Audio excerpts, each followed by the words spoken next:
வணக்கம் and welcome to delight cinemas. இந்த episode meme episode. So ரீசெண்டாக தேட்டர்ஸில் ரிலீஸ் ஆயிருக்கிற குட் பேட் அக்லி இந்த படத்தை பற்றி வந்திருக்கிற சில இன்ட்ரெஸ்டிங்கான ஃபன்னி மீம்ஸை தான் இந்த வீடியோவில் நம்ம பார்க்க போகிறோம். நம்ம சேனலுக்கு நீங்கள் புதுசாக இருந்தீங்கன்னா சேனலை சப்ஸ்கிரைப் பண்ணி சப்போர்ட் பண்ணுங்கள். இப்போ வாங்க வீடியோக்குள்ளே போகலாம். ஃபஸ்ட்டு இந்த மீம் பார்த்தீங்கன்னா துப்பாக்கியை பிடிங்க பிரியா அப்படின்னு சிம்ரன் துப்பாக்கியை பிரியா வாரியர்கிட்ட கொடுக்குற மாதிரி போட்டிருக்காங்க. இந்த குட் பேட் அக்லி படம் மூலிமா பிரியா வாரியர் வந்து இப்போ ட்ரெண்ட் ஆகிட்டு இருக்காங்க. ஸோ நிறைய பேர் பார்த்தீங்கன்னா சிம்ரனே மிஞ்சிட்டாங்க, சிம்ரன் 2.0 அப்படின்லாம் ஒரு பக்கம் சொல்லிட்டு இருக்காங்க. இன்னொரு பக்கம் வந்து என்னதான் இருந்தாலும் சிம்ரன் அளவுக்குலாம் வந்து பிரியா வாரியர் வரவே முடியாது, சிம்ரன் தான் அப்படின்னு வந்து சொல்லிட்டு இருக்காங்க. அதுக்கேற்ற மாதிரியும் ஒரு மீம் பார்த்தீங்கன்னா, பிரியா வாரியரை ப்ரைஸ் பண்ணுறியா பண்ணலாம் வா, ஆனால் சிம்ரன் கூட கம்பேர் பண்ணுற பற்றியா அது தப்பு. அடுத்த மீம் ஃப்ரெண்ட்ஸ் டெம்ப்ளேட்டை யூஸ் பண்ணி பிப்ரவரி மாதத்துக்கு கைடு லோஹார், இப்போ இந்த மாதத்துக்கு பிரியா வாரியர், அடுத்த மாதம் யாரோ. அதுக்கடுத்த மீம் பார்த்தீங்கன்னா தட் ஃபாரின் அக்கா இன் ஒத்த ரூபா தார song.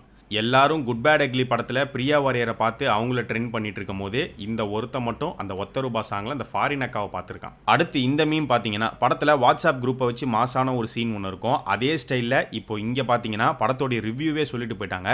Team red dragon, fan boy, vintage, OG gangster இவங்கெல்லாம் வந்து உள்ளே இருக்காங்க. So Adhik added fan boy சம்பவம், Adhik added vintage vibe, Adhik வந்து OG gangster, energetic AK reference, புலி box office hit, theatre material, peak interval எல்லாத்தையும் ஆதிக் வந்து ஆட் பண்ணியிருக்காரு. யாரெல்லாம் லெஃப்டாக இருக்கா அப்படின்னு பார்த்தீங்கன்னா story, emotional connect, script depth, இவங்க 3 பேரும் லெஃப்ட் ஆகிற மாதிரி. எமோஷனல் கனெக்ட் வந்து ஓகே மாமே மஜா பண்ணுங்க பாய் நான் கிளம்புறேன், ஸ்டோரி வந்து பாய் இனி சம்பவம் தான், ஸ்கிரிப்ட் டெப்த் வந்து பாய் இருங்க நானும் வரேன். அதே வாட்ஸ்அப் குரூப் சீனை வச்சு இன்னொரு மீம், ஸ்பெயின் கேங்ஸ்டர்ஸ்லாம் ஏதோ காலேஜ் ரீயூனியன் வாட்ஸ்அப் குரூப் மாதிரி ஆட் பண்ணி அதில் ஏகே ஃபோட்டோவை போட்டதும் எல்லாரும் பயந்து லெஃப்ட் ஆகிற மாதிரி ஒரு எலிவேஷன் கொடுத்தாம் பாரு. அடுத்து இந்த மீம் பார்த்தீங்கன்னா ஏகே ஐயா சொல்கிற மாதிரி, அதாவது பாருங்கள் வலிமையில் உலகத்தில் இல்லாத அட்வைஸ் பண்ணேன், என்னை அறிந்தால் விடாமுயற்சி நேர்கொண்ட பார்வைன்னு கண்டென்ட் டிரைவன் படம் கொடுத்தேன், ரேஸ் ட்ராக்கில் பாசிட்டிவிட்டி பேசினேன், ஒருத்தன் சீண்டலை, மங்காத்தா வேதாளன் டைப்பில் ஒரு படம் பண்ணேன், உடனே ஏகேஎஸ் பேக்குன்ட்டானுங்க, இவனுங்களை திருத்த நினச்சேன் முடியல, இப்போ நான் திருந்திட்டேன். அடுத்த மீம், இல்லை ஜிபியு மாதிரி பெருசாக கதை இல்லாத படத்தையே ஓகே பண்ணியே வீலிங் அடிச்சிருக்காரு ஏகே, ஆனால் அவரே ஒரு படத்தை வேணான்னு ரிஜெக்ட் பண்ணியிருக்காருனா இந்த நயன்தாரா பர்சனல் ஃபோட்டோகிராஃபர் எந்த அளவுக்கு ஒரு டேஷ் கதையை ஏகே கிட்ட போய் சொல்லியிருப்பான். என்னது பர்சனல் ஃபோட்டோகிராஃபரா, அவர் டேரக்டர்ப்பா, கடைசி வரைக்கும் அவரை டேரக்டராக யாரும் ஏற்றுக்கவே மாட்டாங்க போலியே. அடுத்து AK came to know about the cut out issue. உங்கள் எல்லாருக்கும் தெரிஞ்சிருக்கும்னு நினைக்கிறேன். படத்தோட ரிலீஸ்க்கு முன்னாடி பெரிய கட் அவுட் வைக்கிறேன் அப்படின்னு சொல்லி அது கீழே விழுந்துருச்சு. ஸோ அது ஏகேக்கு தெரிய வந்த உடனே இவனுங்க சரிப்பட்டு வரமாட்டானுங்க, சுரேஷ் அந்த லெட்டர் பேடை எடு, லெட்டர் பேடுக்கு வேலை வந்துருச்சு, GBU will be my last ஃபிலிம்னு அறிக்கை விடுவோம், கொய்யால சினிமாவில் இருந்தால் அதனடா கட் அவுட் வெப் பண்ணி அப்படின்னு போட்டிருக்காங்க. சினிமாவில் நீங்கள் இருக்கீங்களோ இல்லையோ கண்டிப்பாக இந்த மாதிரி ஏதாவது பண்ணிக்கிட்டே தான் இருப்பாங்க. அதான் சுரேஷ் சந்திராவே சொல்லியிருந்தாரு, ஒழுங்காக இருந்திருந்தால் ரசிகர் மன்றம் நடத்திருக்கலாம், இல்லாதப்பவே இவ்வளோ கலாட்டா பண்ணுறீங்க அப்படின்னு அவரே சொல்லிட்டு போனார். அந்த வீடியோ கிளிப் கூட பார்த்துருப்பீங்கன்னு நினைக்கிறேன். அடுத்து என் நண்பனோட ஒரே ஒரு டயலாக் தான் சொன்னேன், ஒட்டுமொத்த அணிலாமை சண்டையும் க்ளோஸ்.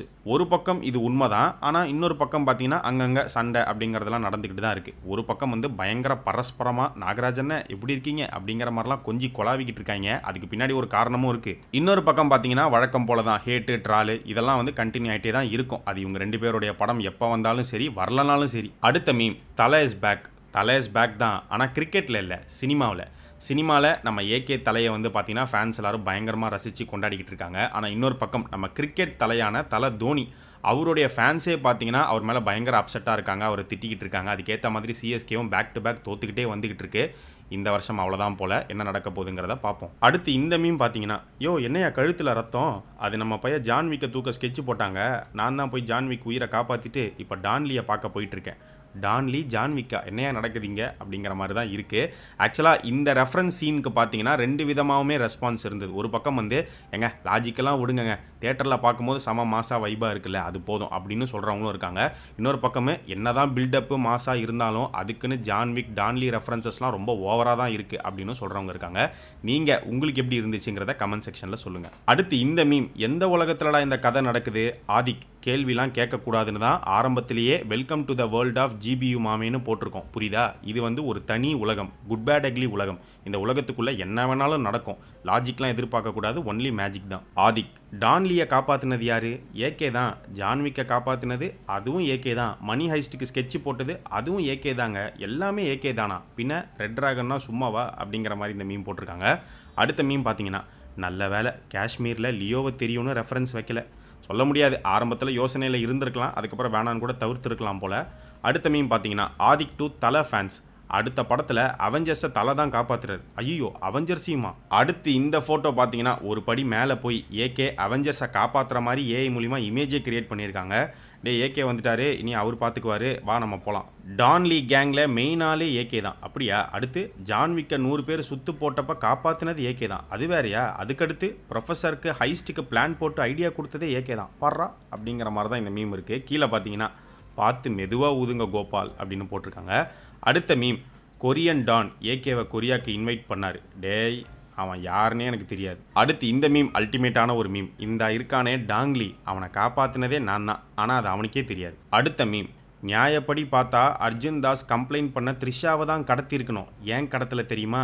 ஏன் கடத்திருந்தா விடாமுயற்சி 2 ஆயிருக்கும்ல. அதனால தான் த்ரிஷாக்கு பதிலாக த்ரிஷாவுடைய பையனை கடத்துற மாதிரி ஆதிக் மாற்றிட்டார். அடுத்து படத்தில் எத்தனையோ ரெஃபரன்ஸ் இருந்தாலும் தளபதி ரெஃபரன்ஸ் தான் தலை தூக்கி பிடிக்கிறார். அப்படின்னா ரெஃபரன்ஸ் ஐஎம் வெயிட்டிங்கா? இல்லை, துப்பாக்கி கத்தி. ஜிபியு மாமே சாங்கில் பார்த்தீங்கன்னா துப்பாக்கி கத்தி ரெஃபரன்ஸ் வரும். அது வந்து தளபதி ரெஃபரன்ஸாக ப்ளேஸ் பண்ணாங்களா இல்லை நார்மலாக ப்ளேஸ் பண்ணியிருக்காங்களா அப்படிங்கிறது தெரியல. ஏன்னா கேங்ஸ்டரோடைய வாழ்க்கையில் துப்பாக்கி கத்திலாம் இருக்கும்ல. அடுத்து இந்த மீம் பார்த்தீங்கன்னா, தல என்று கூப்பிட வேண்டாம் என்று கூறிய உமது வாயாலேயே 3 முறை தல தல தல என்று கூப்பிட வைத்தான் பார்த்தாயா, அதுதான் ஒரிஜினல் ஃபேன் பாய் அப்படிங்கிற மாதிரி போட்டிருக்காங்க. ஆக்சுவலாக நம்மளுடைய சேனலை கண்டினியூஸாக ஃபாலோ பண்ணுறவங்களுக்கு தெரிஞ்சிருக்கும். நம்மளுடைய அப்டேட்ஸ் வீடியோஸில் ஒரு சில வீடியோவில் வந்து இதை பற்றி நம்ம பேசியிருக்கோம். இந்த குட் பேட் அக்லி படத்தில் ஆதிக் வந்து எப்படியாவது அந்த தல ரெஃபரன்ஸை கொண்டு வரத்துக்கு பிளான் பண்ணிட்டு இருக்காரு. கண்டிப்பாக கொண்டு வந்துருவாருன்னு சொல்லியிருந்தோம்.